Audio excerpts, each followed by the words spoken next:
Existe uma frase que diz o seguinte: se você quer ver quem te controla, veja quem você não pode criticar. Nas eleições, quando eu dizia a respeito da ditadura que estava prestes a acontecer no nosso país, muitos atrelavam isso à fome ou à degradação econômica. Mas nós sabemos que o começo da ditadura se dá pela interferência do judiciário no legislativo, assim como aconteceu recentemente agora na Venezuela. Então, senhores, nós não estamos numa possível ditadura, nós estamos no começo de uma.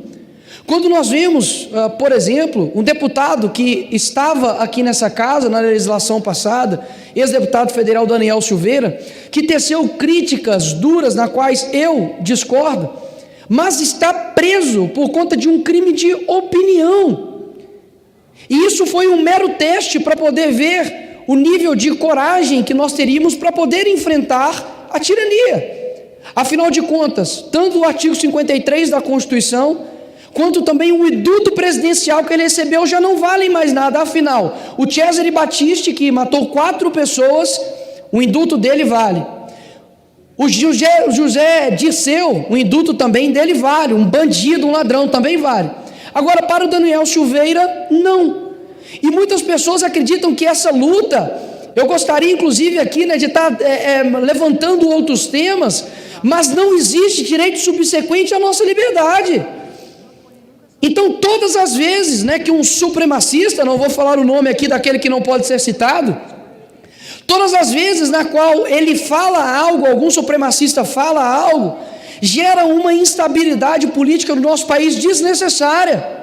Ministros do STF, vocês não são pagos para poder emitir opinião. A sua opinião é tão relevante para o Brasil quanto a minha sobre astrofísica.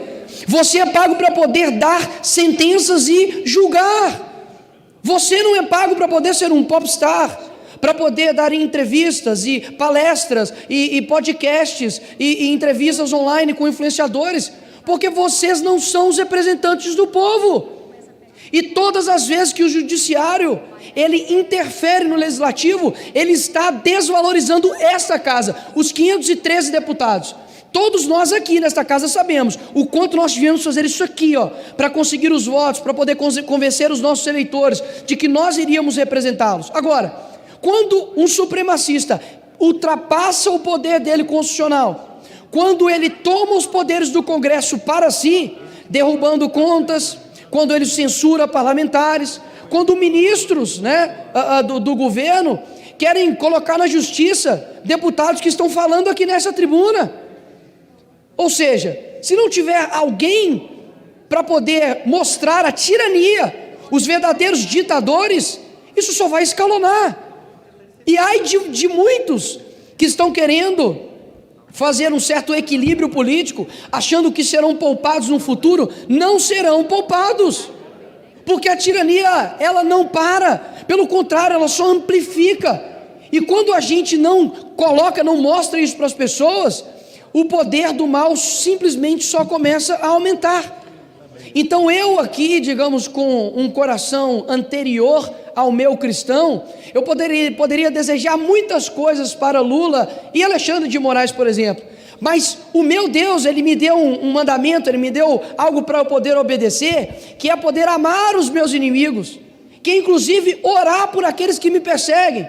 E é exatamente esse recado que eu quero dar aqui para vocês, supremacistas, que a maneira como eu irei lutar contra vocês serão de joelhos, será de fato de joelhos, porque me parece que a força do povo, me parece que a força da verdade não é capaz de alterar a mente de vocês, porque a mente sua está cauterizada.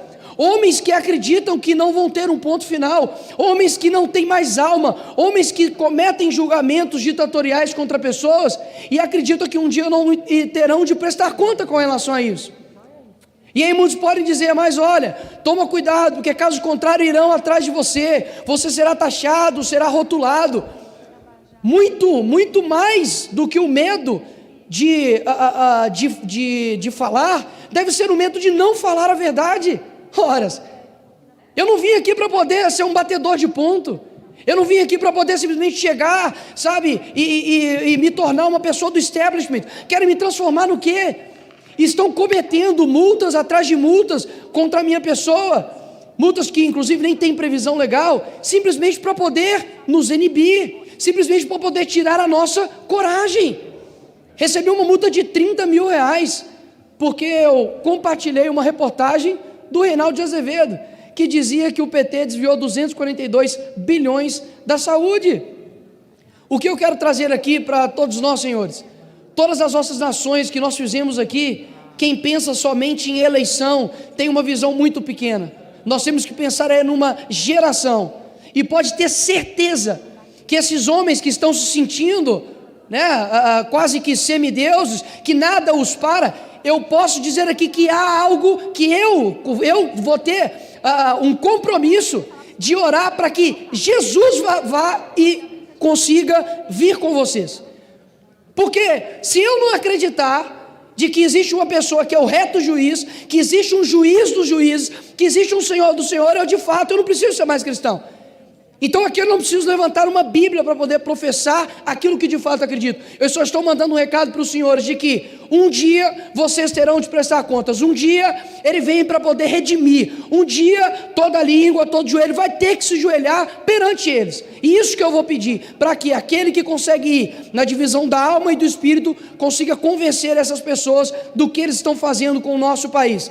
Atento aqui para vocês, que muitas das vezes me perguntam quando sou parado na rua e digo, olha, não tem ninguém para poder parar esses ditadores, não tem ninguém para poder, parar essas pessoas, porque eles não representam o povo.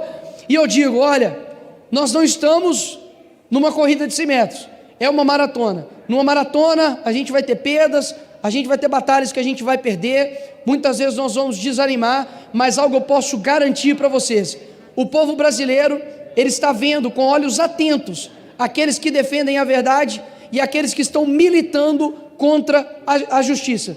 Pessoas que dia após dia estão vendo que existe uma casta hoje no Brasil que tem tomado um tom tirânico, que uma hora a conta vai chegar. Então, se você muitas das vezes ficou aí desanimado, por conta das eleições perdidas agora, recentemente presidenciais, eu peço para que você continue estendendo a sua bandeira na sua casa, continue confiando em um Brasil verde, amarelo e azul, na qual a gente realmente não vai lutar somente por 4 em 4 anos, mas vamos conseguir lutar por gerações, porque aquilo que nós fazemos aqui no nosso presente, os filhos dos nossos filhos irão lembrar, ficará na história do nosso Brasil. E realmente quando eu digo que uma consequência para mim, as pessoas dizem, olha, toma cuidado, você não sabe o que é cadeia. Nossa, toma cuidado porque você não sabe o que é uma opressão. Você toma cuidado porque muitas das vezes pode ser um sonho de garoto que entra na política para poder mudar o Brasil. Se eu não tivesse esse sonho, eu não teria entrado aqui. Se eu não tivesse esse sonho, de fato, eu não estaria, sofrendo marcas, perseguições, para poder de fato mostrar algo. Então, quando eu digo que eu estou disposto a sofrer pela liberdade, não é porque eu me preocupo com eleições, horas. Eu já sou uma pessoa eleita. O que eu quero dizer é que nós não podemos subestimar o poder da nossa fala, não podemos subestimar o poder de convencimento da verdade. Então, mesmo que eles tentem rotular, mesmo que eles tenham, de qualquer maneira, tentando, fazer com que as nossas forças, elas fiquem rasas a ponto, de deixarmos pessoas, entre aspas, passivas, eu peço para que os senhores não tenham medo de enfrentar a tirania, não tenham medo de enfrentar os ditadores, porque se eu tenho certeza de alguma coisa, é que nós já estamos no começo de uma, e não importa se eles tenham presente, nós teremos o futuro. Obrigado, presidente.